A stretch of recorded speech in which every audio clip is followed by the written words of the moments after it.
आज हमारा जो टॉपिक रहेगा वो थोड़ा सा इंटरेस्टिंग टॉपिक है और डिफिकल्ट भी है।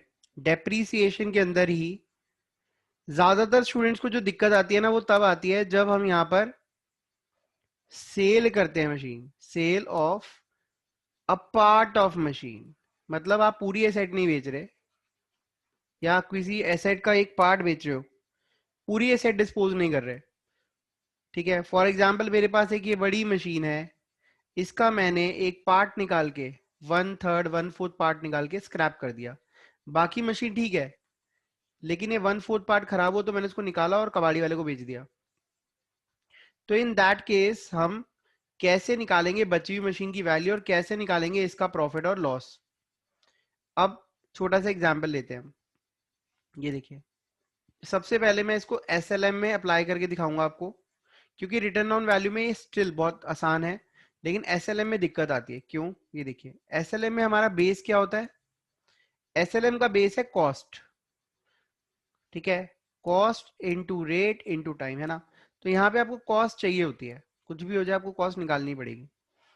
अब यहाँ पर देखिए, फॉर एग्जाम्पल 2019-20 की बात है, मैंने एक एसेट ली 1 अप्रैल 2019 को, साल के शुरू में ले ली, जिसकी कॉस्ट थी 6 लाख रुपए। ठीक है, अब मैंने इस पे डेप्रीसिएशन लगाया।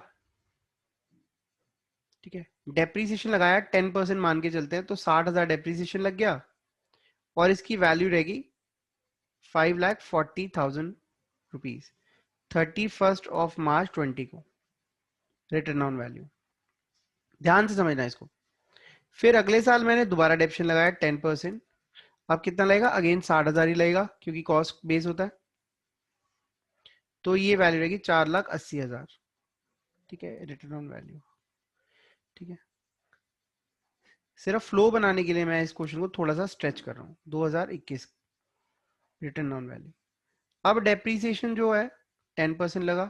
अच्छा, 31 मार्च और 1 अप्रैल, इसमें कोई फर्क नहीं होता वैल्यूज का, क्योंकि 31 मार्च को जो वैल्यू होती है वही 1 अप्रैल को हमारे अकाउंट्स में बिगिनिंग में आ जाती है। तो फिर 60,000 लगा। अब मेरी एसेट की वैल्यू हो गई 4,20,000। अब आपको पता तो चल ही गया होगा, एसेट हमारी 3 साल पुरानी हो चुकी है। ये वैल्यू अगर मैं कहूँ 1 अप्रैल, या तो हम ये लिख सकते हैं 31 मार्च 22, या फिर 1 अप्रैल 2022 को हमारी रिटर्न ऑन वैल्यू ये आ गई।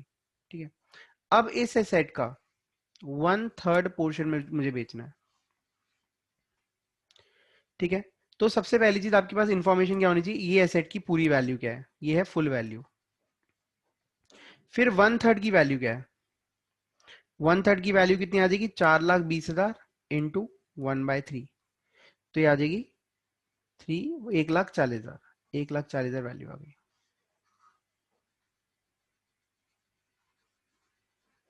ठीक है जी। अब उसके बाद रिमेनिंग बचेगा क्या?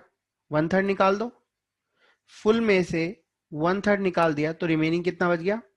4,20,000 में से ये लेस कर दो 1,40,000, दैट विल बी 2,80,000। ये रिमेनिंग रहेगी। ये तीनों वैल्यूज आपको पता होनी चाहिए। अब देखिए, आपने इस 1/3 एसेट को तो आप कोने में ले जाओ। ठीक है, तो आप क्या लिखोगे? 1 अप्रैल 2022 को return down value of 1/3 asset वो थी 1,40,000। अब इसको आप जब भी बेचो वो आपकी मर्जी। मैं मान के चलता हूं कि आपने इसको 30 सितंबर को बेचा, सेल करा, तो 30 सितंबर तक का डेप्रीसिएशन आप इस पे लगाओगे। ठीक है, अब डेप्शन का फॉर्मूला क्या होता है? कॉस्ट, रेट और टाइम। हमें रेट पता है 10%, टाइम भी पता है 6 महीने, क्योंकि 1 अप्रैल से 30 सितंबर तक का डेप्रीसिएशन लगेगा। लेकिन कॉस्ट नहीं पता, कॉस्ट तो हमें पूरी की पता है। तो इन दिस केस हमें कॉस्ट 1/3 की कॉस्ट निकालनी पड़ेगी। तो 1/3, जब पूरी एसेट की कॉस्ट जो है 6 लाख है, तो 1/3 की कॉस्ट कितनी हो जाएगी? हो जाएगी 2 लाख। ठीक है, इसकी लिए भी हम वर्किंग कर लेते हैं। फुल एसेट की कॉस्ट है 6 लाख। ठीक है, 1/3 एसेट की कॉस्ट हो गई 2 लाख। तो रिमेनिंग एसेट की कॉस्ट कितनी हो गई? रिमेनिंग एसेट की कॉस्ट रहेगी 4 लाख। ठीक है, अब देखिए, अब इस दो यहाँ पर आ जाएगी 2 लाख की वैल्यू, 2 लाख का 10% इंटू 6/12, ये आ जाएगा 10,000। 10,000 डेप्शन लग गया।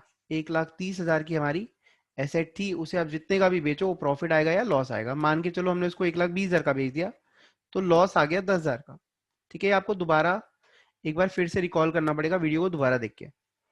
ये देखिए, अब दूसरी बात, ये तो पता चल गया ये वाली एसेट हमारी बिक चुकी है, 1/3 वाला तो काम खत्म हो चुका है, ये एसेट हम सेल कर चुके हैं। लेकिन दिक्कत क्या आती है, बची हुई एसेट की। बची हुई एसेट की वैल्यू 1 अप्रैल 2022 की हमें पता है कितनी थी, 280। अब इस पे हमें डेप्रीसिएशन लगाना है पूरे साल का, तो बची हुई एसेट की कॉस्ट उसको रेट से मल्टीप्लाई करो और उसको टाइम से मल्टीप्लाई कर दो, है ना भाई। तो 4 लाख की कॉस्ट की एसेट बची हुई है, 10% इंटू टाइम, तो याद आएगा 40,000 रुपये डेप्शन लग गया और आपकी एसेट की वैल्यू रहेगी 2,40,000। जिनको ये कैलकुलेशन समझ आ गई उनके लिए पार्ट ऑफ मशीन वाला जो क्वेश्चन है वो कभी भी डिफिकल्ट नहीं हुआ, जिनको ये कैलकुलेशन समझ आ गई। ठीक है, कोई डाउट है तो पूछ लो।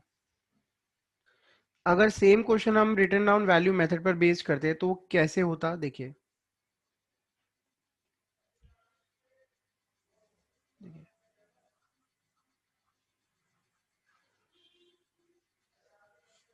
फर्स्ट अप्रैल 2019 को आप एक एसेट ले रहे हैं जिसकी कॉस्ट है 6 लाख, डेप्रीसिएशन 10% चार्ज हो रहा है, दैट इज 60,000।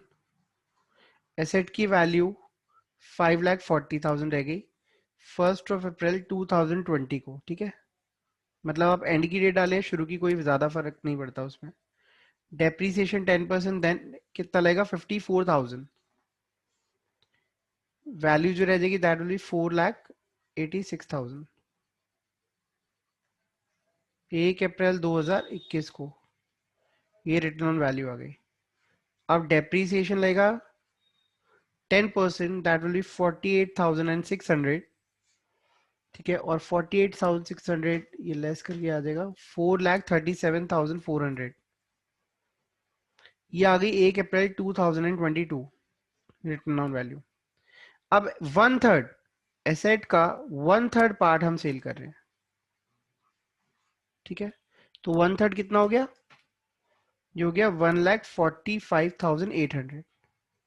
और उसके बाद एसेट की रिमेनिंग वैल्यू क्या बच जाएगी, रिमेनिंग वैल्यू जो आ जाएगी दैट विल बी 4,37,400 लेस 1,45,800, 2,91,600। ठीक है, अब देखो ये जो 1/3 पार्ट है इसको आप अलग ले जाओ, 1/3 पार्ट को अलग ले गए, वो 1 अप्रैल को था 1,45,800 का, ये उसकी वैल्यू थी जिसको आप 30 सितंबर को बेच रहे हो।